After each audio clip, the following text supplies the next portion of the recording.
ঘৃণিত জিনিসের দিকে মানুষ মন খুলে তাকাতে পারে না। মন খুলে তাকাতে পারে। দিল দিয়ে ঘৃণিত বিষয়কে কল্পনা করে। অরুচিকর কোনো বিষয় দিলে কল্পনা করে না। এটা কল্পনা করলে তো বমি আসা, খারাপ লাগে। তার মানে আমি অতীতের গুনাহ ছাড়ার পর আমার গুনহার ব্যাপারে দিলের অবস্থান, চোখের অবস্থা, জবানের অবস্থা, কানের অবস্থা, মানে এটা আমার চোখের দিকে তাকাতে চাই না। আমার কান ওই কথা শুনতে চায় না। আমার জবানের কথা বলতে চায় না। আমার দিলে কথা উঠলে একবার অস্থির হয়ে যায়। আমার ভেতর খারাপ লাগা পয়দা হয়। এটাকে বলে ঘৃণা। একজন খেলা দেখেছে। খেলা দেখেছে। খেলা দেখলে দুনিয়ার সবচেয়ে নাপাক-গান্দা দৃশ্যের চেয়ে দৃশ্য তার কাছে খারাপ লাগবে। কল্পনা করতে পারে না, কথা শুনতে পারে না। চোখ দিয়ে ওটা দেখলে ওর ভেতর অস্থিরতা পয়দা হয়। দেখতে চায় না। ওর কাছে এমন খারাপ লাগে। নাপাক-গান্দা দেখলে ওর কাছে যত খারাপ লাগে ওর চেয়ে আরো বেশি খারাপ লাগে। কেউ নাটক দেখছে ওর কাছে নাটকটা ওই পরিমাণ খারাপ লাগা শুরু হয়েছে। কেউ গান শুনছে এখন ওটা শুনলে ওর কাছে পুরোপুরি পেরেশান। শুনতে পারে না। এগুলো একবারে ঘৃণা পয়দা হয়েছে। মারাত্মক বিরক্ত পয়দা হয়েছে। এটা বিস্তারিত কিন্তু বুঝতে হবে।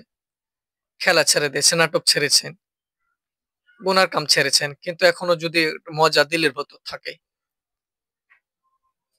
খেলা দেখেন না, নাটক দেখেন না, সিনেমা দেখেন না।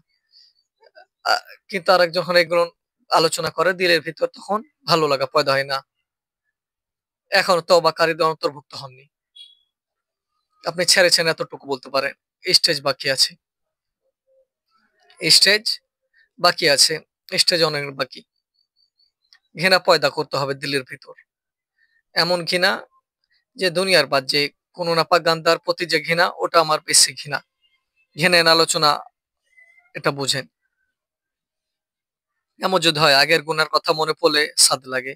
আগের গানের কথা মনে পড়লে স্বাদ লাগে। অবৈধ সম্পর্ক কথা মনে পড়লে স্বাদ লাগে। হারাম ইয়ার কথা মনে পড়লে স্বাদ লাগে। বা এই ভাবটা দিলের ভেতর এসে একসময় আমি গুনাহ করেছি। এখন আমি ভালো হয়ে গেছি। এখন এ এটাও তওবাকারী না। এটাও গুনাহ করেছে যেটা মানুষ ঘৃণা করে ওটাকে মানুষ উল্লেখ করতে পারে। অনেক আছে দেয়।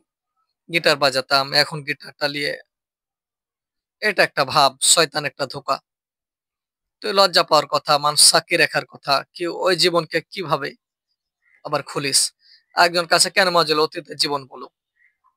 এর তো কওয়ার দরকার নেই। ঘৃণিত বিশ্বাস কেউ কাউকে বলে। সাদের সাথে বলে। এটা আল্লাহর দোয়া হিসাবে বললে বলতে পারে। দিল আল্লাহ দিলের প্রতি আছে ওটা। আরেকটা হলো যে আমি ভালো হয়ে গেছি। এই মনোভাব নিয়ে বলা যাবে না। ভালো হয়েছে না হয়েছে কে? ১ নম্বর বিষয় ঘৃণা, অতীতের বিষয়। ২ নাম্বার সর্বোচ্চ আক্ষেপ, সর্বোচ্চ কার একটা কবিরা গুনার কারণে মানুষ জান্নাত হারাবে। এ ব্যাপারে আহলে সুন্নাত ওয়াল জামাতের কারো ভেতর ইখতিলাফ নাই, মতপার্থক্য নাই। একটা কবিরা গুনাহ মাফ না করে, একটা। দৈনিক কত কবিরা গুনাহ করি জানি না। বেহিসাব কবিরা গুনাহ চলছে। একটা কবিরা গুনাহ কেউ যদি মাফ না করাতে পারে, শরীয়তের মূলনীতি অনুযায়ী আহলে সুন্নাত ওয়াল জামাতের তার জন্য জাহান্নামে যাওয়া লাগবে। এরপর আল্লাহ দয়া করতে চাইলে করতে পারে। কিন্তু তাকে দয়া করবার কাছে ওহী পাঠিয়েছে। ওহী আছে কারো কাছে নাই। তার মানে বাস্তব ওটাই। একটা কবিরা গুনাহ করলে জাহান্নামে যাওয়া লাগবে। তওবা করলে আল্লাহ মাফ করে দিবে। তওবার পাক সবসময় আছে। এর অর্থ এটা না আপনি জাহান্নামে যাবেন।